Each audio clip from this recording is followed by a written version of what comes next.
Hello Kazazens, kunin na natin ito. Baka maunahan pa tayo ng iba. So mabigat na siya, parang mga 1/4 kilo ata. Unico, meron siyang meron pang tumubo na ganito na yan. Sorry sa kuko ko ha, kasi nasa bukid eh. Ganon siya. So kunin. Hinog na yan pag kunin mo.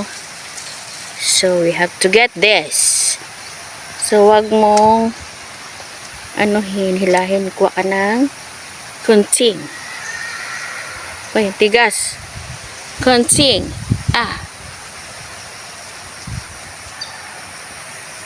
Tigas. So, meron pang isa na iwan, maliit pa. So, takpan ko na lang ito ng dahon. Tapos lagyan ng ting-ting. Nakabalot na kasi Zen. Ayan, tapos nilagyan ko ng tungkod. Tungkod. Kasi pag lumaki, yung puno niya maliit. Kuha natin ng jamo. Yan ang buhay sa bukid. Kung hindi ka masipag, wala kang kukunin na ganito. Wala kang tanim pag hindi ka masipag. Okay, kuha na natin. So, malaki siya. Mga 1/4 kilo. Yan, mga 0.6.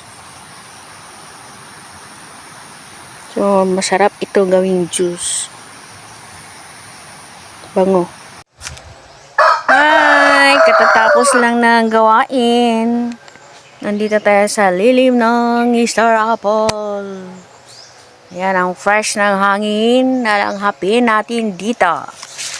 Tsaka tayo mag-merienda ng waffle. Gutom na kids. Kain tayo, Kazuzet.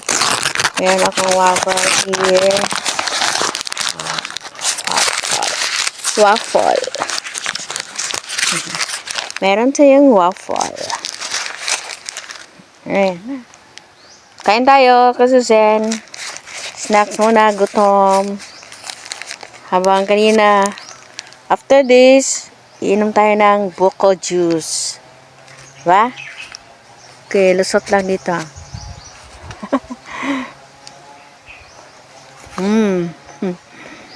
Hindi pa pakita ang mukha kasi mainit. Masyado. Ano siyang hotdog. Harap. Dito palasat. Kain.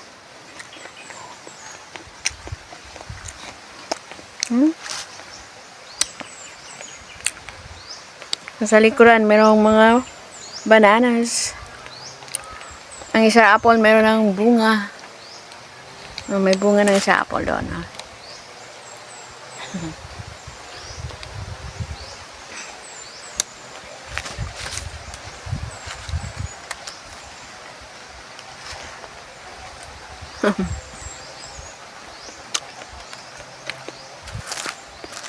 Takpan ang mukha kasi mainit. Balik na naman maya.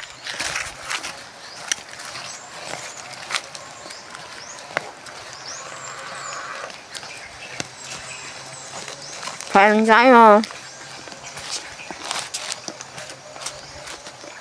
Ang kuko ay mayroong pa.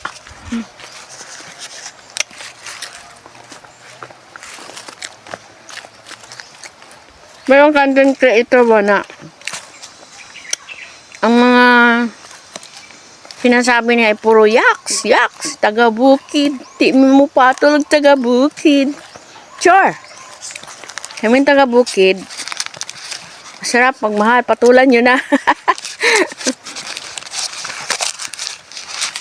Sa pagpatulan nyo, pamerindahin namin kayo ng ganito.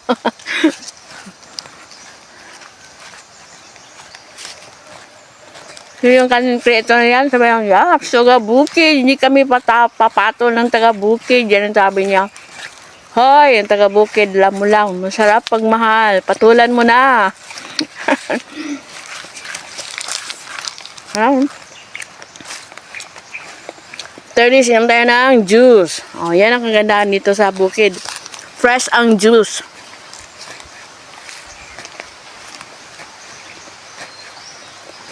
So, malapit lang ang tindahan dito na merong kuryente. Magbili ng ice.